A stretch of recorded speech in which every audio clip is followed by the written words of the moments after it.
गरीब स्टूडेंट और अमीर स्टूडेंट का 15 अगस्त।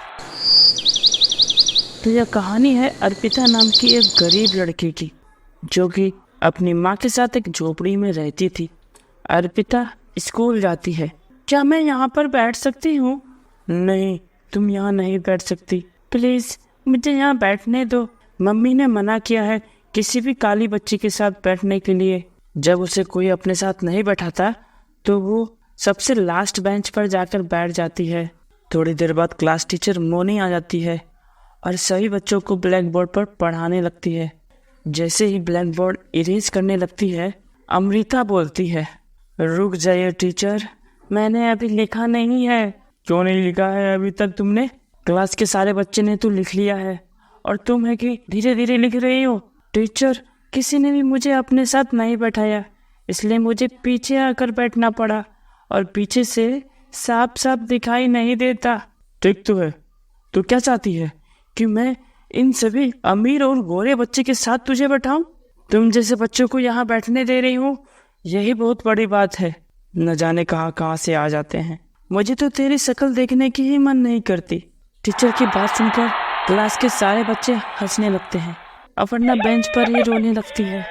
गरीब होने की वजह से क्लास में उससे कोई बात नहीं करता था और इसी तरह समय बीतता गया। बच्चों, जैसा कि आप सभी को पता है, कुछ ही दिनों में 15 अगस्त आने वाला है। उसमें फंक्शन भी होगा। जो भी बच्चा उस फंक्शन में पार्टिसिपेट करना चाहता है वो अपना नाम दे दे। 15 अगस्त के फंक्शन में पार्टिसिपेट करने के लिए सारे बच्चे अपना अपना नाम क्लास टीचर को लिखवाते हैं। अमृता भी होती है। तुझे कौन देखेगा? तू तो इतनी काली गंदी गरीब लड़की, तू डांस करेगी तो कोई नहीं देखेगा तुझे, सब तेरा मजाक उड़ाएंगे। मैम, अगर मुझे सब देखकर हंसेंगे तो हंसने दे, मुझे कोई परवाह नहीं होता, लेकिन मैं तो 15 अगस्त की इस फंक्शन में पार्टिसिपेट जरूर करूंगी।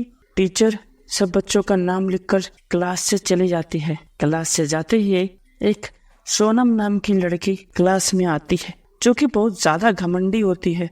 कितना मजा आएगा ना जब स्टेज पर एक काली नागिन डांस करेगी। सोनम, तुम मेरा बार बार मजाक क्यों उड़ाती हो?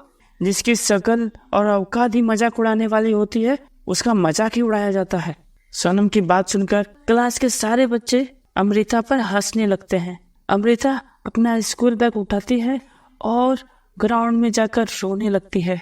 सभी मेरा मजाक उड़ाते हैं, उड़ा लो, लेकिन याद रखना, मैं जब परफॉर्मेंस करूंगी तो मेरा ही परफॉर्मेंस सबसे अच्छा होगा।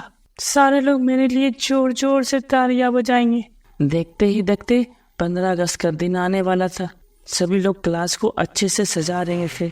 तभी अमृता बोले, मैं भी मदद करूं क्लास को सजाने के लिए, मुझे सजाने बहुत अच्छे से आता है। खबरदार, जो तू किसी सामान को हाथ भी लगाई तो काली गरीब कहीं के, तुझे काम करना ही है। तू ग्राउंड गंदा है, जाकर ग्राउंड को साफ कर। और हाँ, क्लास भी गंदा हो गया है, उसे भी साफ कर। अमृता पूरे ग्राउंड को अच्छे से साफ करती है, फिर क्लास को भी साफ करने लगती है। तभी सभी बच्चे उनका मजाक उड़ाने लगते हैं। देखो देखो क्लास की नौकरानी, तुम पढ़ाई लिखाई छोड़ दे और इसी काम में आगे बढ़। तुम चाहो तो मैं तुम्हें अपने घर में नौकरी पर रख सकती हूँ। मैं ये सफाई अपने देश के लिए कर रही हूँ, क्योंकि कल जो भी गेस्ट आएंगे वो देखेंगे ये क्लास कितना साफ सुथरा है। मैं तुम लोगों की जैसे नहीं हूँ जो कि सिर्फ और सिर्फ गंदगी फैलाए।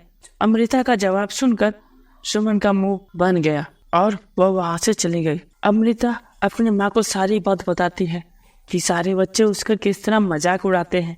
उसकी माँ बोलती है, बेटा कोई कुछ भी कहे, तुम्हें अपना हौसला कभी नहीं खत्म करना चाहिए। तुम्हें हिम्मत से काम करना चाहिए और तुम्हें डांस में पार्टिसिपेट जरूर करना चाहिए। डांस प्रैक्टिस के समय शबनम का पैर में मोच आ जाती है और वह पार्टिसिपेट से बाहर हो जाती है। उसके बाद स्टेज पर अमृता का जोरदार परफॉर्मेंस रहता है। सारे लोग ताली बजाने लगते हैं और इस तरह अमृता अपने हौसले से आगे बढ़ती है। कहानी कैसी लगी कमेंट में जरूर बताएं और इसी तरह की मजेदार कहानियां देखना चाहते हो तो चैनल को सब्सक्राइब जरूर करें।